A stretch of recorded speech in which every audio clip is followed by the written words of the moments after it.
Well, today's going to be the day I'm going to try to do this job. I don't know if I'm going to do everything I want to do on this side. I'm definitely going to be doing this front. Since it rained last night, we probably got close to probably 4/10, maybe a half inch of rain. There's quite a bit of rain in the wheelbarrow. Going to be not cutting to chop anything here for probably the rest of this week. Got the rain the next couple days. Today's the day of rain. The rest of the week is chances of rain. So it might not be too bad, but I say definitely can't cut nothing. And the biggest problem is by Friday or so, we've got lows in the low to mid 30s, so we'll probably get frost here, which is not going to help that Sudan grass over there. It's not going to make it any better. It's going to make it a little worse, but it's not going to hurt enough. It's not going to make feed. So, figure what I'm going to do today then is either going to rebuild these tracks or I'm going to do that. At least get this front axle chain done, or at least look in there, see what the problem is. I am hoping it is just the chain is too damn loose. Like I say, I don't have any more adjustment left on these, but should not have that much play in the wheel. With the wheel on, jacked up like this, if you drew a line here like at this lug, you should have about a 1/4 inch of play in them. So like I say, it's way too much. I just don't understand why it only clicks when I am backing up. If I'm backing up coming to the right, I can back up to the left, no problem. As long as these wheels ain't turning too. I mean, I got a little bit of play, but if I really whip it so that side's digging forwards and this one's digging backwards, or whichever way it's making a click, then it'll click. But as long as this one's barely moving and the other one moves, it doesn't click. But if I back up to the left, if I'm backing up to the, it's backing up to the right, because I can back up, as long as I'm drifting a little bit to the left, it's not a problem. If I want to make the right turn. If I'm trying to turn to the right as I'm backing up, that's when it clicks. So, I'm going to yank this wheel off here right now, and so I can get access to that panel, and that's what I'm going to hate. I don't think any of them bolts are going to come off. There's probably nothing left of them. I'm going to scrape this all off, but there's probably nothing left of them bolt heads, and I'm going to have to cut them all off. So, they're not going to be a fun.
Yeah, sometimes electric tools are better than the cordless tools. This has more power than my battery powered impact. Half the time it won't break nothing loose.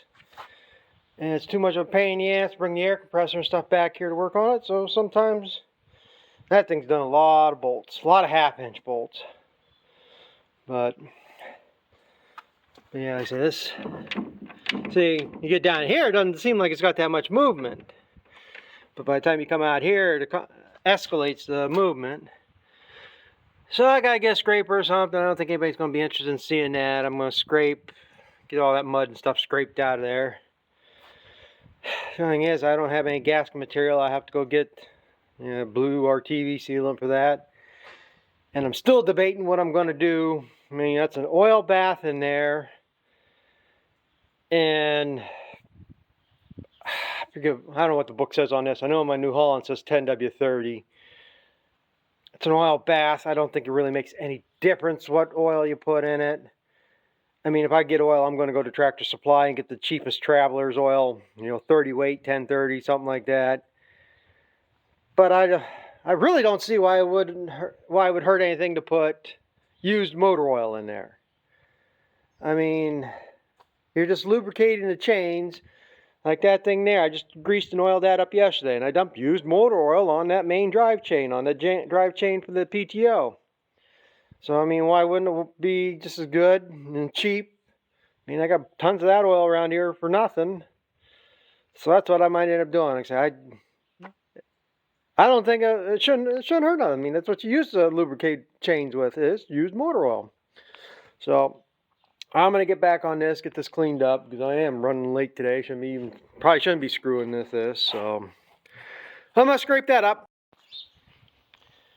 Yeah, I guess maybe I should have filmed it because I didn't have as much problems as I thought I was going to have. I am completely and utterly astounded.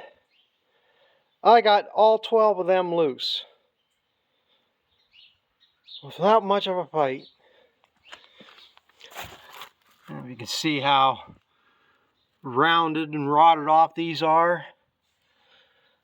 I don't even know what size they are. A lot of stuff on the skid steer is metric. But between a 17 and an 18 millimeter socket, I got 8 of them loose. And then like this one down here, you can see that one's real bad. That one's real bad. I got these things. Took 2 different sizes. The bigger one got these couple over here I couldn't bite onto. And the smaller one on that one. But I got all 12 of them loose. I don't believe that. I never expected that to come loose. Just like draining this drain pan. There's a drain plug underneath. I know damn well I'm not going to get that out. I'm not even trying. All I'm going to do is pull this cover off and hope it falls in the pan without making too much of a mess. But I brought the angle grinder down here to cut them off with, because one, my torch is out of oxygen and acetylene, and I really don't want to try to burn on that. I mean, I'm good at burning through stuff, and I know I'm burning through that cover, but I just don't believe that.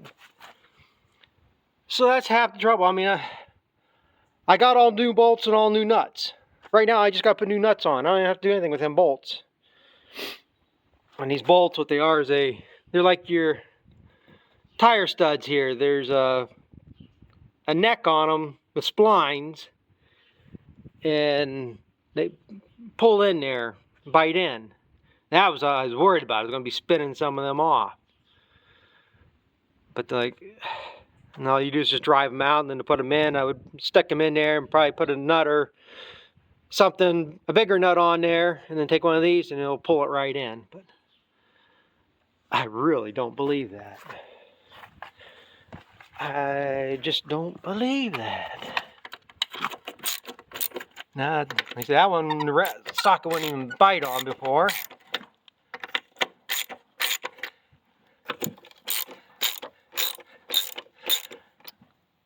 I expect this one ain't gonna turn. I know that. I really expected that to be. Needs to be rusted solid. For as much mud and shit sits in here, I mean, all winter long, this is just packed. This does nothing but rust. Who the hell's fighting over there?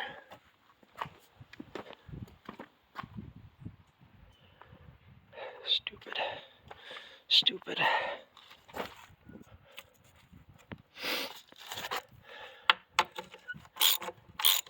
Well, like I said, I don't think you're going to find anything exciting about me taking nuts off, so. I'll get these off because a couple of these I'm going to have to put that tool back on. I can't turn them by hand yet. And I guess I should have done this job a lot sooner. It's nowhere near the job I thought it was going to be. Still haven't checked that drive gear back, or that'd be the driven gear. This would be the drive gear, that's the driven gear. But I haven't checked that all over yet to see if there's any broken teeth. But definitely chains are loose. And like I say, I'm all the way up on the slot here, so that can't go forward anymore.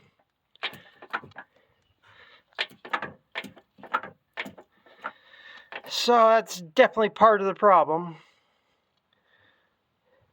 And that's the only thing I can figure, that this much slack. But this gear, as big as this gear is, I don't see how it could be jumping. I mean, it sounds like it's coming from here. It might be jumping that gear there, but sound travels. But it sounds like it's coming from the front here. It's another case, I wish the hell maybe I'd looked at this first. Because these chains don't look that bad. I can probably get away with just taking a link out of them.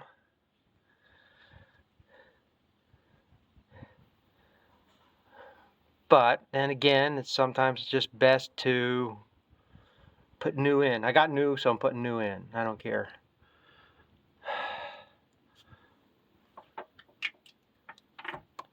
Because that's the thing too. Usually something like this, I always thought both these chains were the same length. But then maybe I'm thinking wrong here too. If I have a shorter chain on the front on this side, it might be different driving on that side. They won't match up. Because I know, like on tires, you got to make sure. So tires only go one way. Putting this tire on here, on this rim, it has to go this way. The lugs pointing like they are. But I can't take this tire and put it on the other side because these lugs will be pointing the other way. So when you get tires like this for a skid steer, you got to specify for the right side or left side, so all the treads are going the same way. And that's another thing, you really shouldn't put a wore out tire with a new tire on the same side because they're turning at different speeds. I don't know if it hurts anything with the drive, but it makes tires wear faster or something too. So that's a thing. But I definitely think I'm just going to put used motor oil back in there because I put fresh oil in this all the time and it looks like used motor oil in there already. So all it's got to do is lubricate the chain.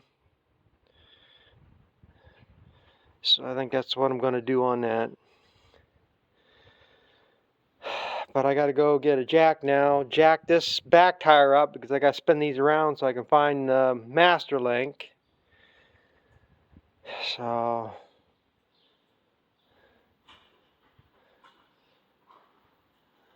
I guess I'm going to do that.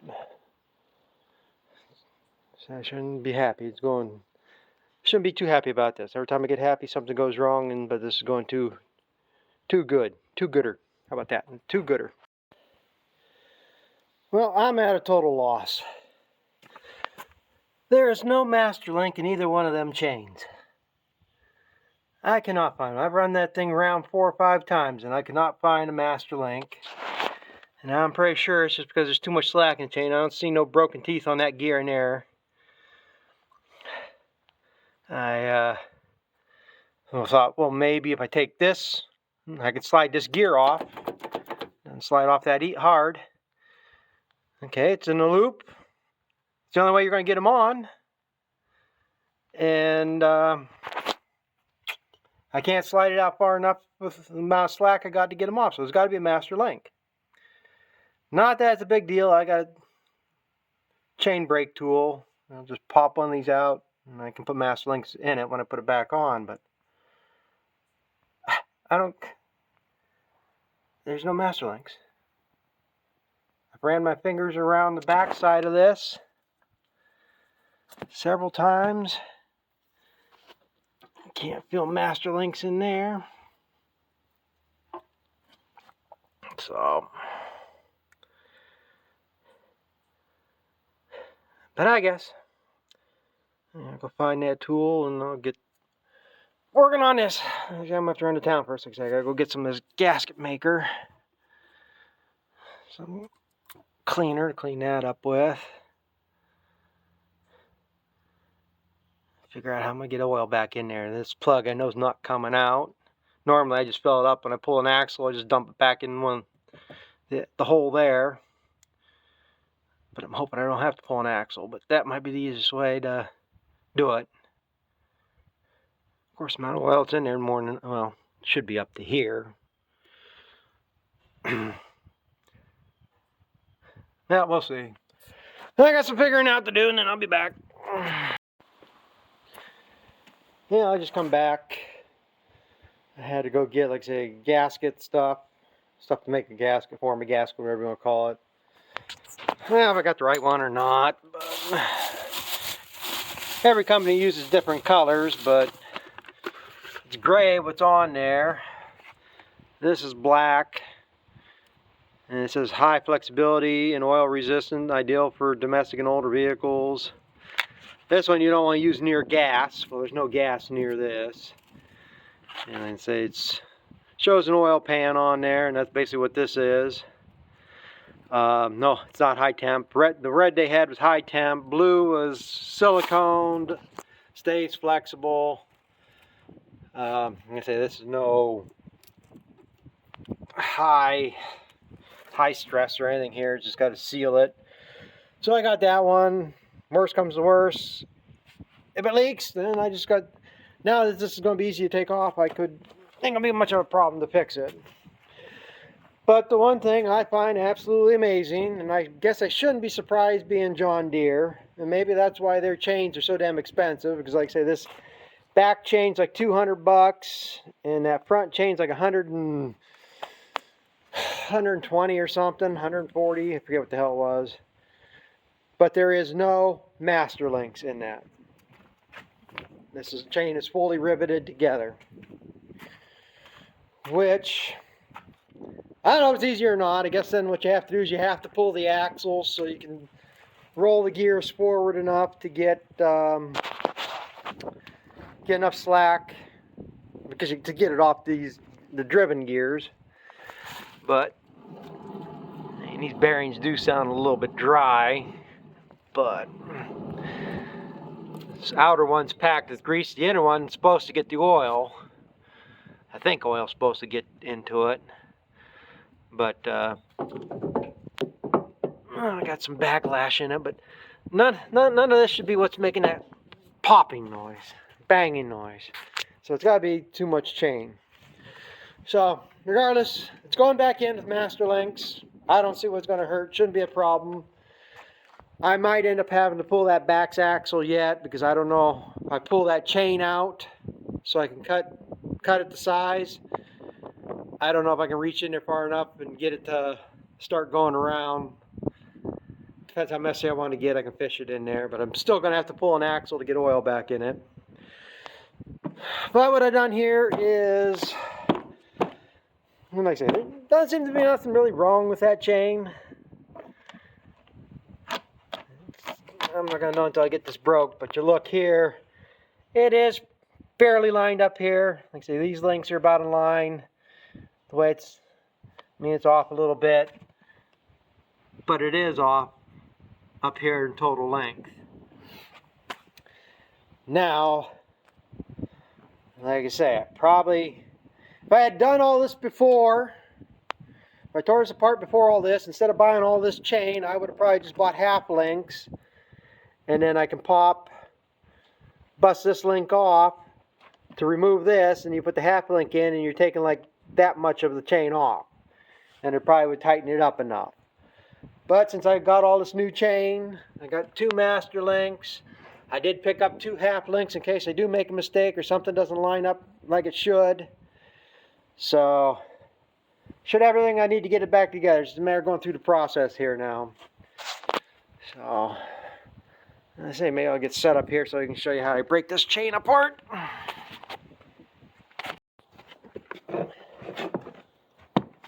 Ain't that hard if you got the right tool. This does come apart. Press apart harder than I figured it does.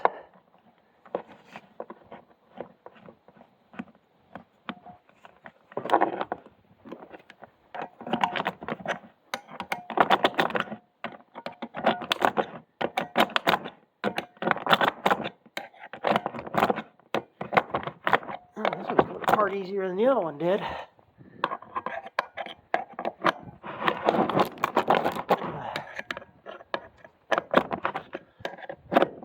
Chain that was in there has a lot bigger riveted out heads.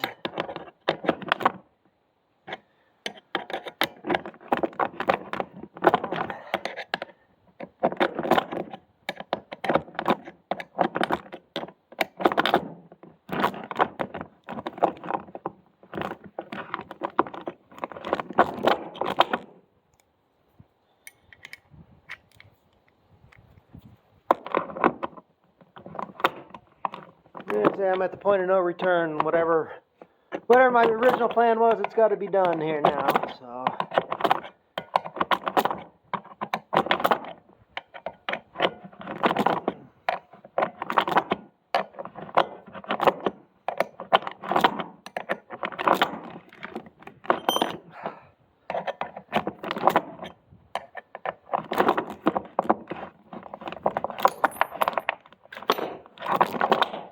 Just like that. Let's see here.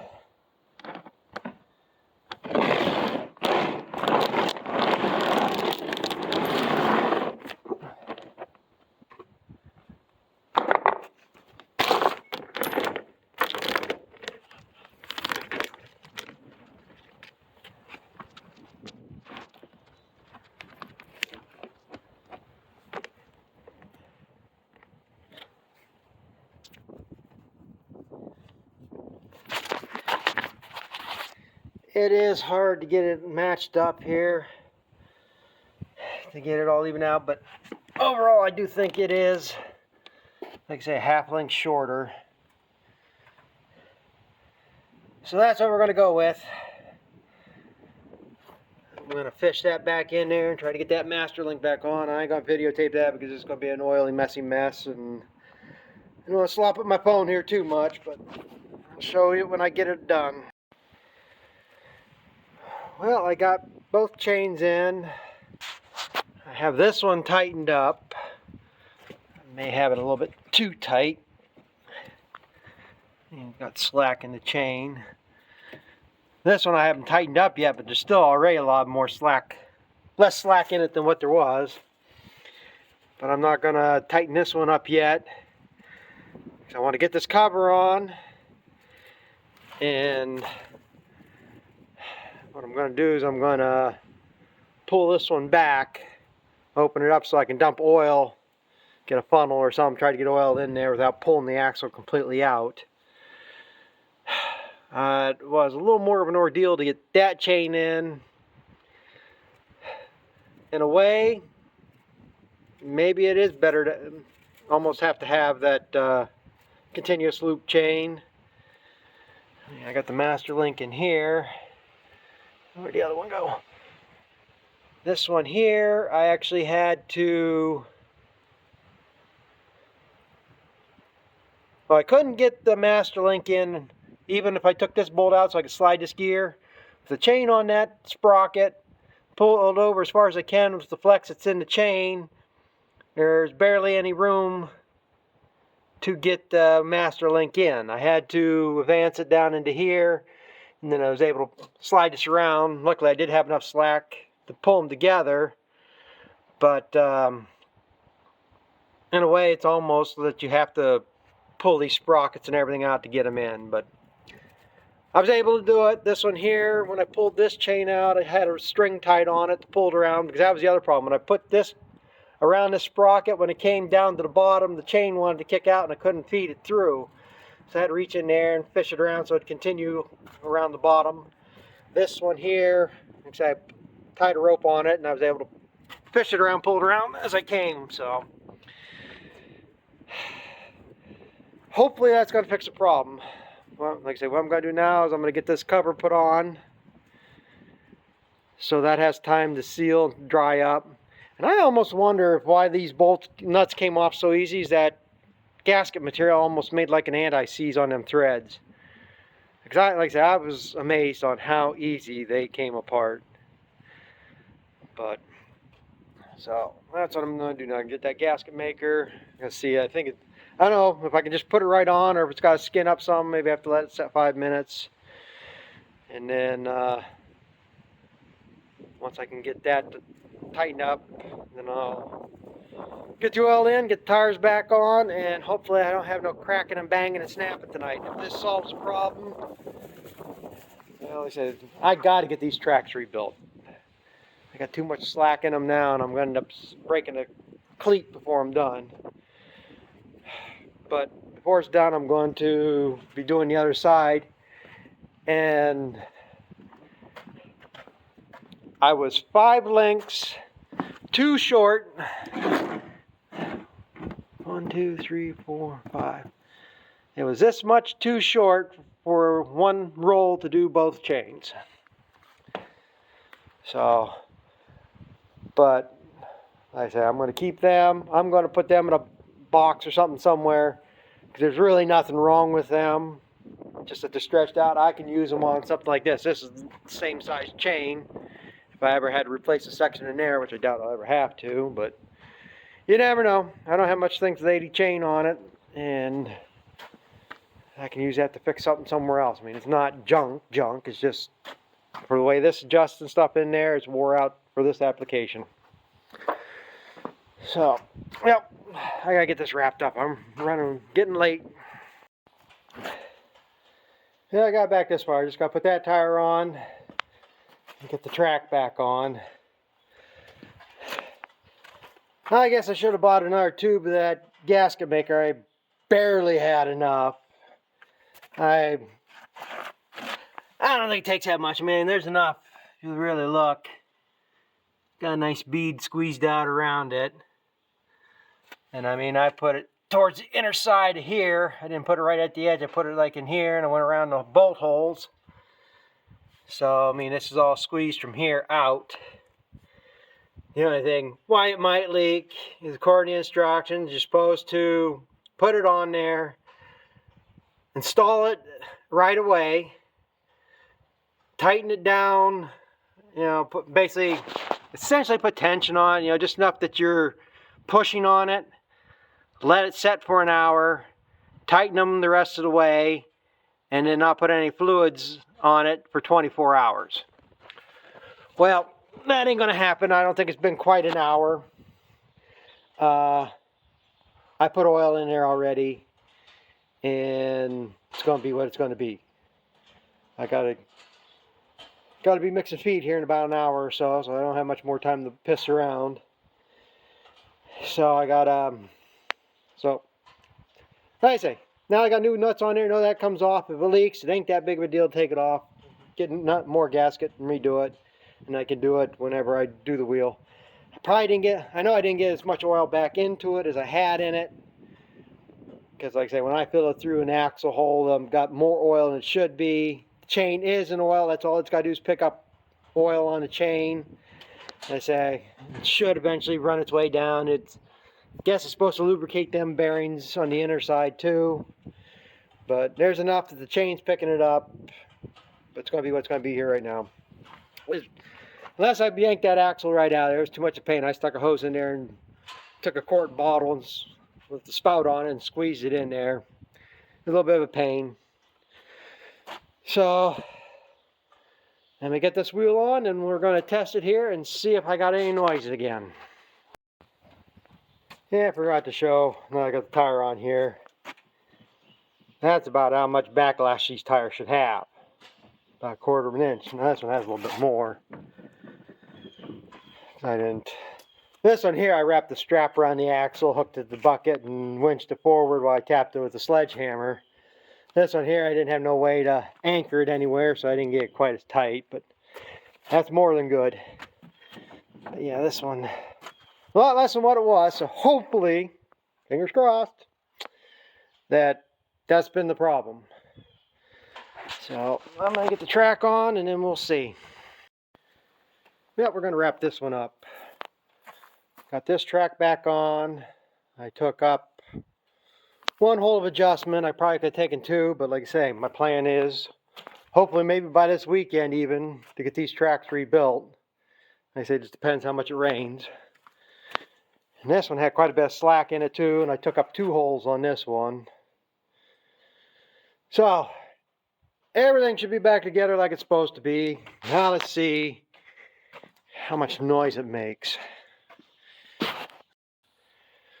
Okay,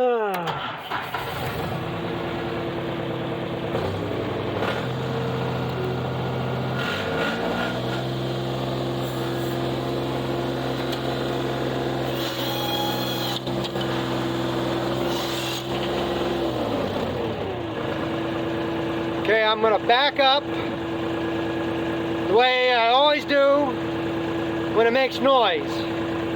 Let's see if it does it. See if anything comes from this corner.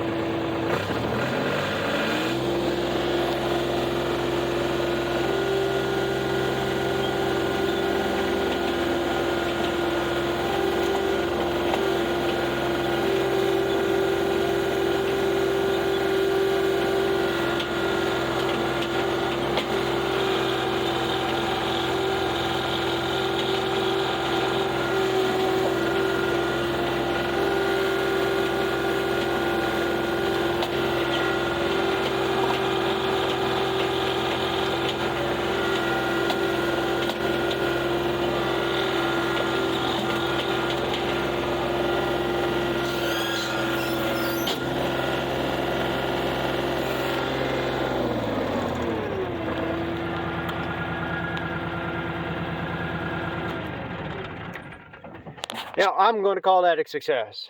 I don't know why the hell I just didn't do that sooner.